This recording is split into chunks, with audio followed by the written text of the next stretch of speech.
Never thought you'd end up a prison guard, Vic. That right? I always knew you'd turn out rotten, Ben Mezd. Your kind always hung closest to our Divine, like wolves around a campfire. Well, you've got this wolf on a leash now. Soon as the Inquisitor gets here, we'll hang you right over the side of this ship with it. I'm busy watching for clues, sorcerer. Go take your sub-story somewhere else. What? Didn't make it clear the first time. Scram. Unacceptable. I've never dined on anything. A scruffy man lounges against the wall with scarred arms folded. A sly smile playing on his face, he stares across at the Magister guarding him. Noticing you, he straightens and beckons for you to come closer. Watch your back, new fish. There's a murderer on board, and I'd bet 3 months' pay it's this tramp Ifan. Rolling his eyes at the Magister's warning, the man named Ifan beckons again. He leans in and adjusts your collar with a sharp tug, balancing its weight so it no longer presses unpleasantly on your neck. He winks. Pinches less that way, right? Hocking a phlegmy gobbet in your general direction, the sullen Magister settles back to his task of glowering at Ifan. And now, you. We used to know each other, more's the pity. I was his commander many, many, many moons ago. Isn't that right, Vic? Standing far back from Ifan, the tight-faced Magister draws one finger across his throat in an elaborate fashion, but says nothing. Ifan grins, flashing pointed white teeth. Same as he was at 14 years old. Only difference is somebody gave him a bigger sword and now he's Johnny Big Pants. How dare you classify this slop as food? Long story. Maybe I'll tell you about it in the Joy. Away from interested parties. No. The dead man, Fane, is it? I'd no business with him. And I wouldn't put a man down without good reason. He glances over at Magister Victor, who's staring back at him with pointed intensity. Damn shame sheer annoyance isn't reason enough. There has been a murder, Your Majesty. The Joy, I've heard a lot. Nothing good. No surprise there, since Bishop Alexander runs the show. Wonder if we'll get to meet the ringmaster himself.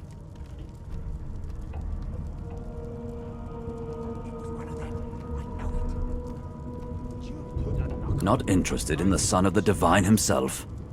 I don't blame you one bit. But Vic here will blow a blood vessel if he hears you talking like that. What are you conspiring about over there? You, elf. What's your name? Oh, don't mind him. Vic's just got a bee in his bonnet. And that bee is me. Name? Mad?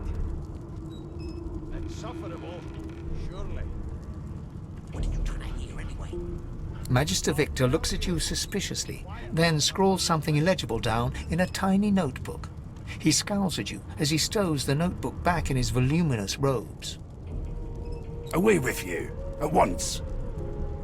Ifan performs an elaborate pantomime of keeping quiet, one finger in front of his lips as he leans back against the wall. If she tries to run, shoot to kill. Ifan raises his eyebrows, but shakes his head at your attempts to communicate, glancing sideways at the angry face of Magister Victor. You believe this, Canna? She's pushing me, ain't she? Right to the edge. You push you. I want only bread. Come on then, Lexi. Pay up. I find only bread. I want no trouble. Bread or a brisket, toll's the same. Your grift teaches you to bully others. Pathetic. You keep his name out of your mouth, you filthy cud chewer. Have you, cud? Disgusting, just like all your kind. Disgusting like theft? Disgusting like threats? Brave God, will you quit dragging this on? Tain't that hard, Lexi. Just hand over the gold. I will not.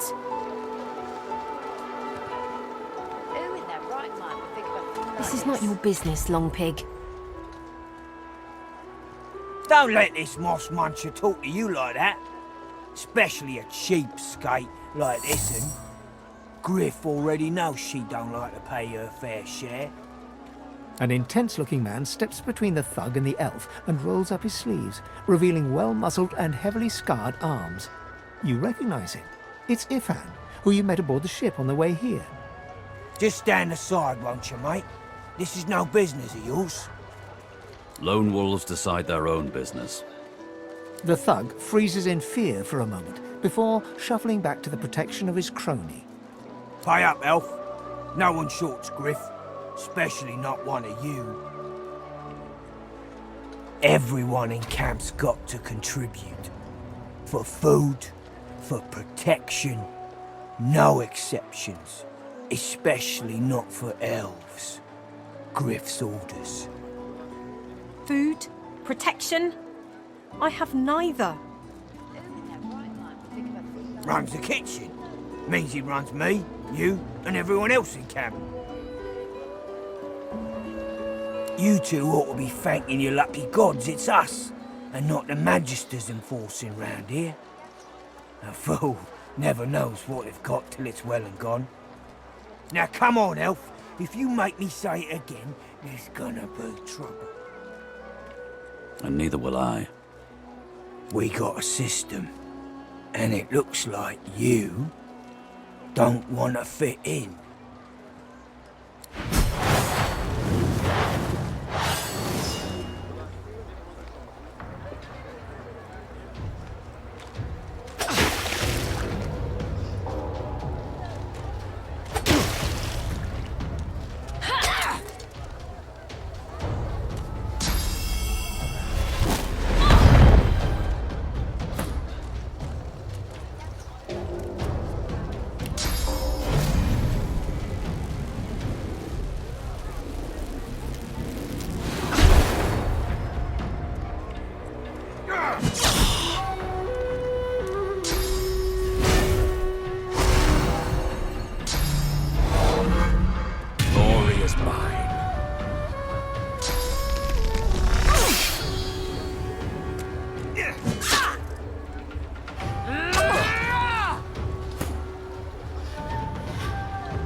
Follow me, before more of them trouble us. I've an errand to run around here first. I'll catch up with you there later. Remember, past the kitchens, down to the beach, inside the caves there. There is a safe place.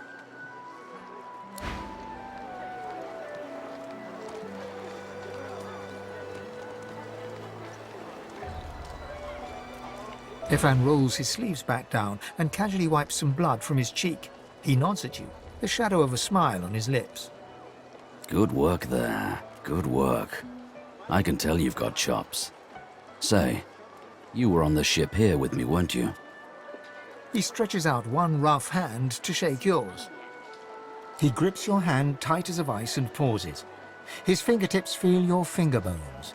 His eyes narrow, but a moment later he shrugs and smiles. Say, you don't look all that busy now that we're safely on dry land.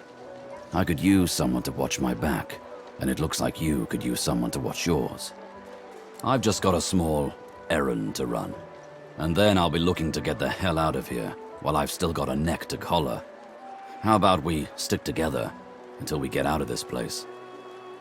He shrugs, looking off to the side. Mercenaries. It's a job. My job. Everyone needs to make a living. I make mine running errands. The little black cat trailing you hisses at him, hair raising a ridge along its back. Without batting an eyelid, the man rumbles a lupine growl. The cat hides behind your leg, mewling. That's the truth. For me, for you, for everyone in this place. Why not help each other get out of here? The usual way. Haphazard, terrifying, and drenched in blood. Haven't quite worked out the details yet, but I'll wager it'll be no worse than what'll happen if we stay put. 2 heads are better than 1, and when push comes to shove, 4 fists are better than 2, right? He grins, sharp teeth glittering in the midday sun. So, before we hit the road, it's best if we decide battle strategies up front. Should keep more of our blood in. Survival's my main priority. I'll use every trick in the book to keep us alive. But if a wayfarer's not what you're after, I've got other skills. What do you need? Can do. Onwards. He scans the horizon for threats with one green eye, then nods back at you. Right you are. Lead the way.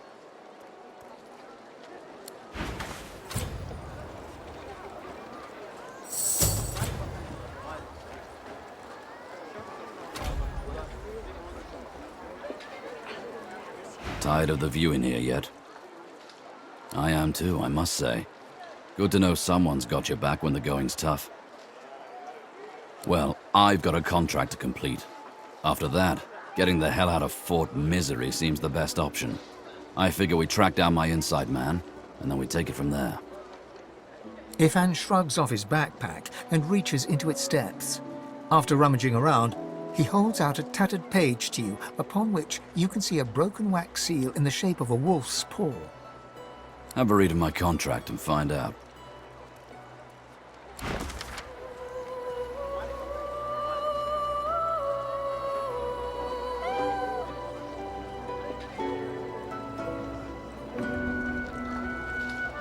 So, time to find this Boris fellow. Ah, you've read my contract. What does that look in your eye mean? Maybe. He sniffs the wind, gazing out across the dilapidated buildings of Fort Joy, as if looking for something. But maybe it's going to work out. I've got a contract, a man on the inside, and now you.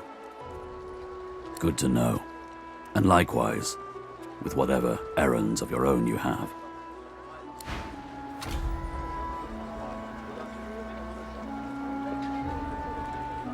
I'd say we're making good progress already, no? Seeming surprised, Ifan gladly takes the drink from your hands and downs a hefty glug. Ah, that hit the spot. He holds the flagon out to you. More power to you, brother. Not many people live life to their own rules. When I'd be sharing Rotgut with Roost and the boys back at camp, we always had a lookout. Called him Happy Morning, on account of how he'd be having one the next day. Unlike us. So tell me, if we weren't stuck here, what would you be doing with your time? And what better adventure could there be than the one we're on, eh? Relic of flame. That brew went straight to my bladder. If you'll excuse me.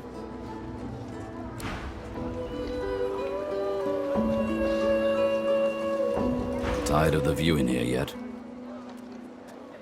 He freezes and shoots you a wary glance, looking for all the world like a wild animal caught in the lantern light of a racing carriage. Well, why not? Go ahead. Ifan begins counting on his fingers and muttering to himself. This goes on for quite some time. 43, give or take. Indeed. That's pretty much how I feel about it, too. What else do you want to know? That I did. In Lucian's own army.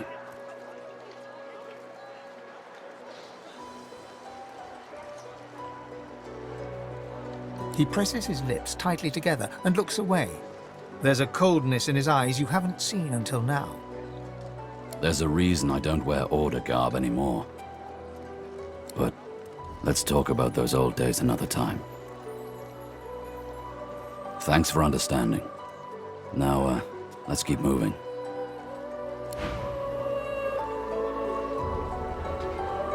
As soon as I saw that glint in your eye, I knew we'd make a solid team.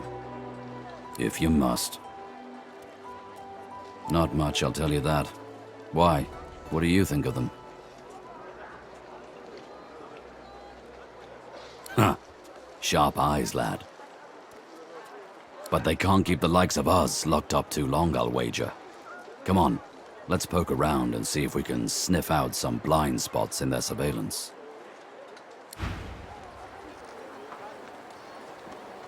I'd say we're making good progress already, no? Ifan shakes his head, smiling down at the ground. I think you know enough about me for now. Let's talk more later, when we've made some more progress. Ifan smiles and salutes at you,